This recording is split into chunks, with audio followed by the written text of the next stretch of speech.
ორი თემა მაქვს ახლა შემოსათავაზებელი. პირველი არის მამუკა მდინარაძე და სუსი, დღევანდელი სუსი და ის პროცესები, რომლებიც მიმდინარეობს თურმე სუსში და სუსის გარშემო და კიდე ბიზნესების გარშემო, ასე ვიტყვი, ბიზნესებთან დაკავშირებით. და მეორე არის პუტინის მომავალი, რუსეთის მომავალი ცალკეული პროგნოზები, რომლებსაც აკეთებენ ესა თუ ის მნიშვნელოვანი პერსონები, პუტინის მომავალთან უკრაინის კონტექსტში, არა მხოლოდ უკრაინის კონტექსტში, ძალიან საინტერესო, ძალიან ღრმა თემა. უაღრესად ბევრი ნიუანსია ამ თემაში. და იქნება და სჯობდეს, რომ სწორედ მეორე თემაზე, მეორე საკითხზე გავამახვილო ყურადღება თქვენი. მესამე თემაც მაქვს, რაღაც დაგიმალოთ და ეს არის ტრამპი და ახლო აღმოსავლეთი, ირანი, ნავთობის ფასი, ორმუზის სრუტე, ტრამპის გადაწყვეტილებები, ცალკეული საკამათო, ხაზგასმით ვამბობ და არ მერიდება, საკამათო განცხადებები, სამსჯელო განცხადებები. რა სტრატეგია აქ არჩეული, აქვს თუ არა საერთოდ? ბევრი ქართველი მიმოხილველი გეტყვით, რომ არანაირი სტრატეგია არ აქვს. ბევრი ქართველი მიმოხილველი გეტყვით, რომ აი ეს არის სწორედაც რომ სტრატეგიაო. სიმართლე სადღაც შუაშია ალბათ, მაგრამ ეს ყველაფერი სამსჯელოა. თითოეულმა თქვენგანმა უნდა იმსჯელოს, არა მხოლოდ ჩვენს მიმოხილველების მიერ გაკეთებული ჩაწოდებებით, თავს მოხვეული აზრის საფუძველზე, არამედ თქვენც უნდა გამოიტანოთ დასკვნები, აზრები, შეიძლება შეცვალოთ კიდეც აზრი, შეიცვალოთ აზრი. არ არის პრობლემა. დემოკრატიულ სივრცეში ცხოვრობთ ჩვენ. აი ეს სამი თემა აქტუალური, მე თუ მკითხავთ, არა სხვა აქტუალური თემებს რა დალევს ჩვენს ქვეყანაში. მაგრამ აი სამ თემაზე კი წამეფიქრა, რომელზე უნდა ვიმსჯელო, რომელზე უნდა რა საკითხი უნდა განვიხილო თქვენთან და აი ამ ფიქრში ახლახან მიმდინარეობისას მე შევჩერდები თქვენის დებართვით, სწორედაც რომ საქართველოში კონკრეტულად სუსთან მიმართებაში, სუსთან და ბიზნესთან მიმართებაში არსებულ ერთ საკითხზე, ამბავზე, ინფორმაციაზე, რომელიც სულ ახლახან შევიტყე, გავიგე, გახდა ჩემთვის ცნობილი.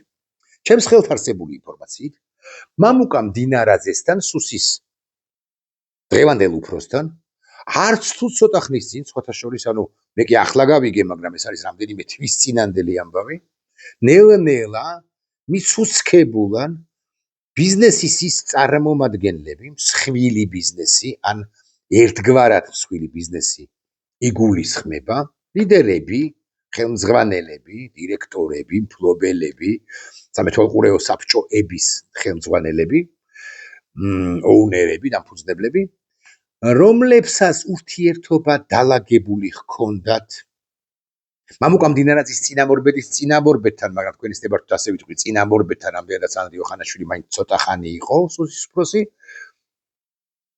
გრიგოლ ლილუაშვილთან ჰქონდათ დალაგებული ურთიერთობა და შეუთავაზებიათ მამუკა მდინარაძისათვის, სუსის დღევანდელი უფროსისათვის იმ მექანიზმების ძალაში დატოვება, იმ ხლართების გადაჯაჭვულობის ძალაში დატოვება და ვინც ის და გაძლიერებაც კი, რა ხლართებიც და მექანიზმებიც მათ ჰქონდათ, მათ აკავშირებდათ, სწორედაც რომ გრიგოლ ლილუაშვილთან. ახლა ბევრ თქვენგანს აქვს ფიქრი ამგვარი, ეჭვი, გაჰკრა, ბევრ თქვენგანს ფიქრმა ამგვარმა თავში, რომ მამუკა მდინარაძემ სიამოვნებით მიიღო ეს, თქვენის დებართვით ინგლისურ სიტყვას ვიხმარ, მოვიშველიებ ოფერი, ეს წინადადება და თქვა, რაღაცა დალაგებული იყავით თქვენ ლილუაშვილთან, ეხლა გადმოლაგდით და დალაგდით ჩემთან, ანუ სუსის დღევანდელ ხელმძღვანელობასთან, ახლა მე შემოგთავაზებთ ხლართებს, კომბინაციებს, მექანიზმებს და ასე შემდეგ და უკვე ჩვენ ავაწყოთ ურთიერთობებიო. მაგრამ ჩემს ხელთ არსებული ინფორმაციით მამუკა მდინარაძეს ეს არ გაუკეთებია, თუმცა ვუტრირებ, ცხადია, ხელში კი დაუჭერია კალამი და ფურცელი და ამოუწერია გვარსახელები იმ ადამიანებისა, რომლებიც მის სამუშაო ოთახში სტუმრობდნენ. კომპანია პირველი, კომპანია მეორე, მე ყველასი არ ვიცი, ყველა კომპანია არ ვიცი, მაგრამ რამდენიმე კომპანიის თაობაზე კი მაქვს ინფორმაცია, უბრალოდ არ გავამხელ თქვენის დებართვით, იმიტომ რომ მაინც დადასტურებული ინფორმაცია არ არის და ერთგვარად მათი რეპუტაციის შელახვაც იქნება ემანდ სრულ ინფორმაციის ან არასწორი ინფორმაციის გავრცელება, რომ მომიხდეს, მომიწიოს. მოკლედ მე მაქვს რაღაც 10-ეული თუ 12-ეული სია, თუმცა ბევრად მეტი იყო მამუკა მდინარაძის კაბინეტში მოხვედრილი, ბევრად მეტი პირი მოხვდა მამუკა მდინარაძის კაბინეტში. მოკლედ მამუკა მდინარაძემ ამოიწერა უხეშად რაღაც გიორგი, რაღაც დავით, რაღაც ლევან, რაღაც ირაკლი და ასე შემდეგ და ისინი კი უკან გააბრუნა და ახლობთ ამგვარი იყო სუსის უფროსის პასუხი. დღევანდელი სუსი, ლილუაშვილის სუსისაგან განსხვავებით, ლილუაშვილის დროინდელი სუსისაგან განსხვავებით, არანაირ კომბინაციებს, მექანიზმებს, ხლართებს, ჯაჭვებს და ასე შემდეგ არ ალაგებს კერძო ბიზნესთან თქვენთვის, ჩვენთვის, ჩვენ არ გაწუხებთ და არც შეგაწუხებთ. ჩვენ არ გაწუხებთ და არც თქვენ არ შეგვაწუხოთ. არანაირი ლევი უკაცრავად სიტყვისთვის მარცხენა, ანუ არაკანონიერი უკანონო ფული ჩვენ არ გვჭირდება, არანაირი შეღავათი არ გვჭირდება, არანაირი ის არ გვჭირდება, რასაც ლილუაშვილი თქვენ გთავაზობთ და რა ხლართებითაც იყავით გადაბმული სუსის ყოფილ უფროსთან. მაგრამ პარალელურად ეს ძალიან მნიშვნელოვანი ამავე ინფორმაციით, ამავე წყაროს ცნობით. პარალელურად კი არა უკვე ოდნავ შემდგომ გაგრძელდა ასე პროცესი. ამოიწერა რა გვარსახელები ან კომპანიების სახელწოდებები მამუკა მდინარაძემ ამ კომპანიებში უკვე ახლა შესული არის ბევრ კომპანიაში ყოველ შემთხვევაში პროკურატურა და ეძებენ საბუთებს, ეძებენ ქექავენ საბუთებს, რომლებშიც ეგრა მაგის პასუხია და ვერ აღმოაჩენენ ამ კომპანიების პირდაპირ ურთიერთობას სუსთან, ლილუაშვილის დროინდელ სუსთან, მაგრამ იქნება და სხვა ინფორმაცია ისეთი ნახონ, რომლის შედეგადაც კონკრეტულ პირებს ამ კომპანიების ხელმძღვანელებს ან ამ კომპანიებს ვინცის და იქნება წილების დათმობა მოუწიოთ კიდეც. ანუ მამუკა მდინარაძემ კარგი საქმე არ გააკეთა თითქოს, მაგრამ რეალურად ამის შედეგად, ამის შემდეგ თავად პატიოსანი კი გამოჩნდა, მაგრამ ამის შემდეგ პროკურატურა შევიდა და კიბოდი შევთან სიტყვისთვის და შეიძლება გაწეწვას კი დაიწყოს და ვინიცის უფრო სერიოზული გაწეწვას კი დაიწყოს პროკურატურამ ამ კომპანიებისა, ვიდრე მამუკა მდინარაძე გაწეწავდა ან ლილუაშვილი წეწავდა თავის დროს. იჩქარეს თუ არა ამ კომპანიების ხელმძღვანელებმა, დამფუძნებლებმა, დირექტორებმა, მეწილეებმა და ასე შემდეგ, როდესაც მიმართეს მამუკა მდინარაძეს, როდესაც ითხოვეს მასთან შეხვედრა, როდესაც მოინდომეს ხლართების თუ კომბინაციების აწყობა ახლანდელ ხელმძღვანელობასთან სუსისა, ეგონათ რა რომ მამუკა მდინარაძე ზუსტად ისეთივე იქნებოდა, როგორც იყო გრიგოლ ლილუაშვილი, თუ დღევანდელი გადასახედიდან გავხედავთ ამ პროცესს შედეგების მიხედვით თუ ვიმჩნევთ, რასაკვირველია იჩქარეს, იმიტომ რომ აქ იკითხარით, მამუკა მდინარაძემ ჩაინიშნა ამ კომპანიების სახელწოდებები და ჩაინიშნა რა, სწორედ ამის გამო ამ კომპანიების უმრავლესობაში უკვე ჩემს ხელთარსებული ინფორმაციით შესულია სუსი. დიახ, ირაკლი ღარიბაშვილის მმართველობის პერიოდისაგან განსხვავებით, ირაკლი კობახიძის პრემიერ-მინისტრობით დღევანდელი მთავრობა, მათ შორის სუსი, შედარებით, გავიტყვი ასე, პატიოსანია, მაგრამ განა ლილუაშვილის პერიოდში ლილუაშვილი არ იყო უფრო პატიოსანი ვიდრე მისი წინამორბედი? განა პირველი, ოღონდ სიმართლე გითხრათ არ მახსოვს ვინ იყო, სუსის პირველი უფროსი 2012 წელს ვინც გახდა. ის უფრო პატიოსანი არ ჩანდა ვიდრე სუსის წინა უფროსები მიხეილ სააკაშვილის მმართველობის პერიოდში ვინც იყო. დღეს მე ვუსმენდი არქივის რაღაც ვიდეოს შემომხვდა Facebook-ზე, სადაც შედარებით ახალგაზრდა ბიძინა ივანიშვილი 2012-2013 წელს ხვდება ბიზნესმენებს, მის ზურგს უკან არიან მისივე თანაგუნდელები, რომელთა ნაწილი დაფერთხილი ხავს ბიძინა ივანიშვილს და იქ ბიძინა ივანიშვილი ამბობდა, რომ არანაირი ურთიერთობა არ უნდა გქონდეთ. სახელმწიფოსთან არანაირი ხელისუფლებასთან არანაირი ურთიერთობა არ უნდა გქონდეთ, გარდა ოფიციალურად დადგენილი ურთიერთობისა გადასახადი გადაიხადე და ოდენ დანარჩენი არანაირი რომ გთხოვონო ბიზნესმენებს მეუბნება ხელისუფლების წარმომადგენლებმა შეხვედრა ან რაღაც გარკვეული თანამშრომლობა გაეკეცითო, წადითო, გაეცალეთო და თუ არ ვცდები იმასაც ამბობს ამ ვიდეოში, რამდენადაც მახსოვს, რომ მე მომმართეთო და მე დაგიცავთო, იმიტომ რომ სახელმწიფო არ უნდა ერეოდეს ბიზნესის საქმიანობაში, სწორია ეს განცხადება, მაგრამ 2012 წლის შემდეგ 14 წელიწადია გასული და ამ 14 წელიწადში ნებისმიერი ფორმაციის ქართულ მოცნებამ ბიძინა ივანიშვილის ეს პრინციპი თუ ეს პრინციპი მაინც და მაინც გულწრფელი იყო, გულახდილი იყო, სწორი იყო, რომ სახელმწიფო არ უნდა ერეოდეს ბიზნესის საქმიანობაში, თავადვე უარყო ბიზინა ივანიშვილის გუნდმა, ანუ ბიზინა ივანიშვილი დააღალატეს ცალკეულმა პირებმა, რომლებიც სხვადასხვა პერიოდში მართავდნენ საქართველოს ბიზინა ივანიშვილისავე ხელდასმით.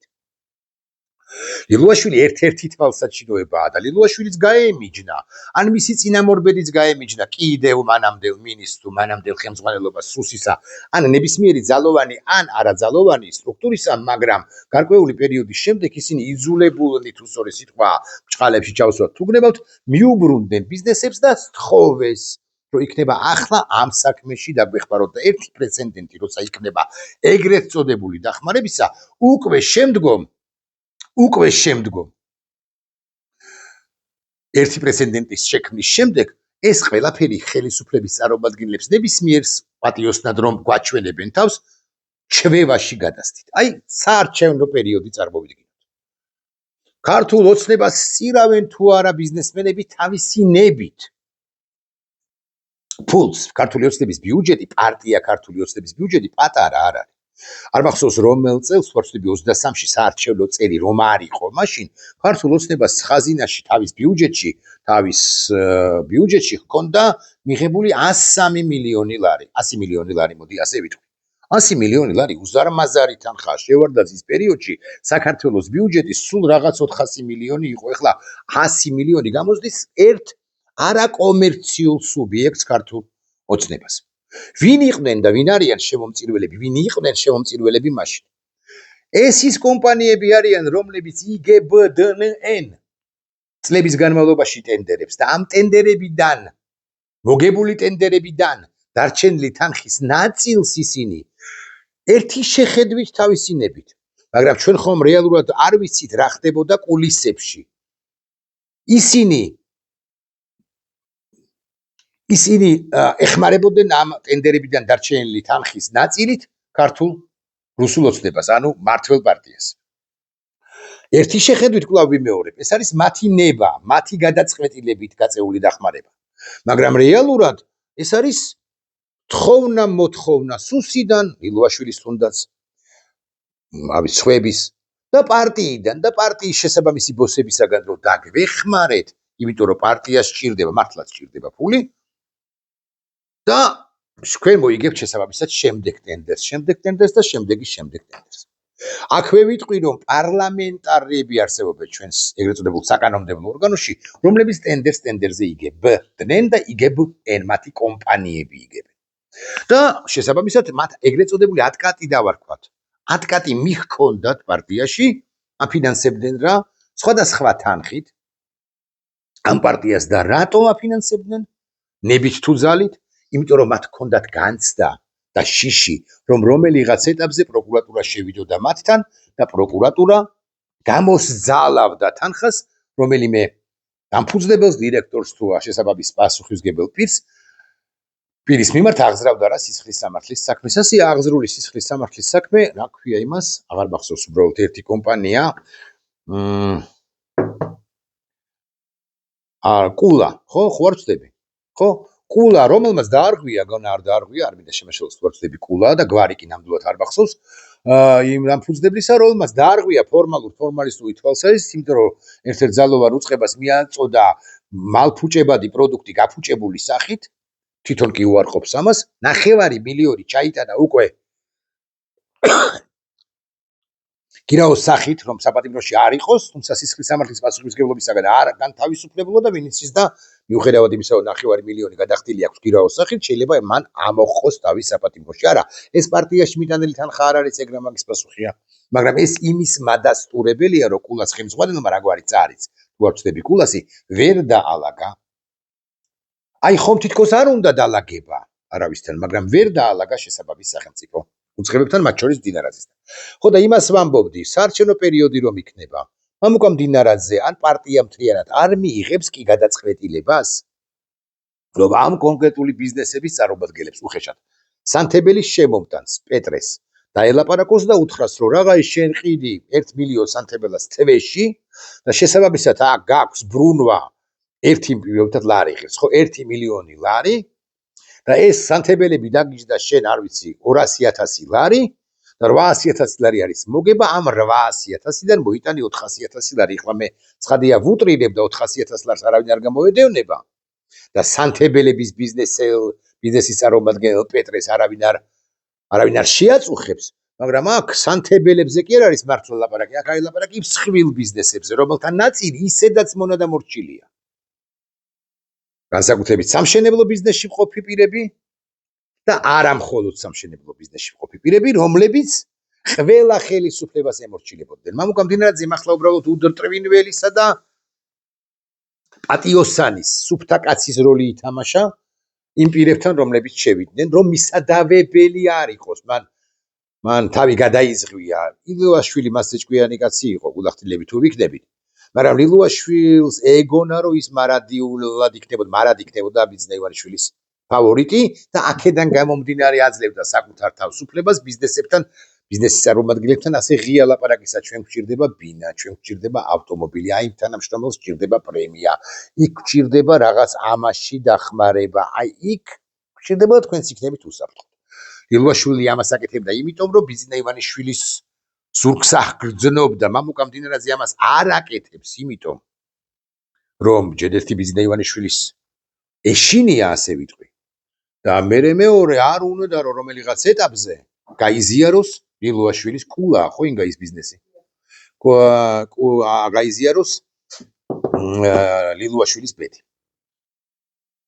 ახლა დავსვათ კიდევ ერთხელ კითხვა. საარჩევნო პერიოდია, პირობითად 2028 წელი. ქართულ ოცნებას აქვს დასახული ბიზნად, რომ მოიგოს არჩევნები კვლავ კიდევ ერთხელ, მოაჯდეს ამ სახელმწიფოს და ასე შემდეგ.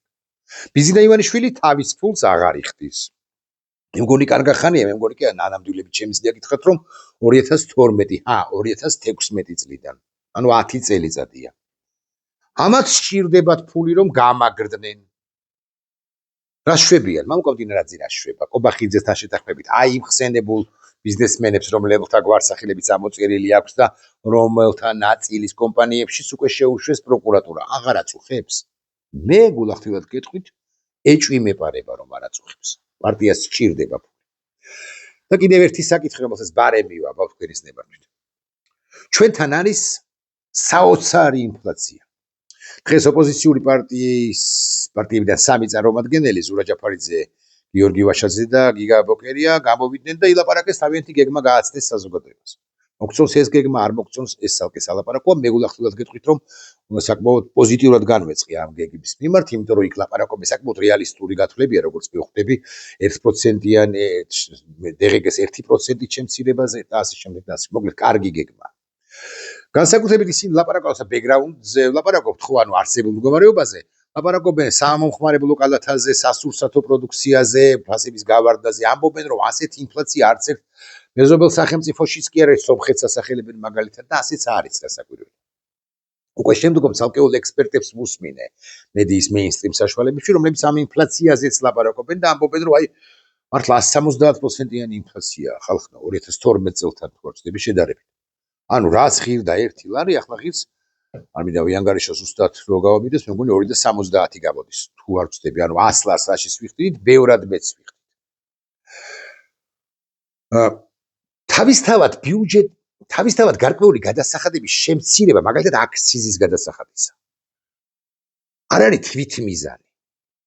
რომ ვიცოდეთ, მაინც ნებისმიერ გადასახადს რო ამცირებდა ბიუჯეტში, რომ არ მიდის ის თანხა და ილექება სამართლიანად თითქოს და ნამდვილად მოქალაქის ჯიბეში, იმიტომ რომ მის მიერ შექმნილი დოვლათი არის და ნაკლები გადასახადი დაეკისრა რა, შესაბამისად მეტი ფული დარჩა და ინფლაციას როგორღაც გაუმკლავდა.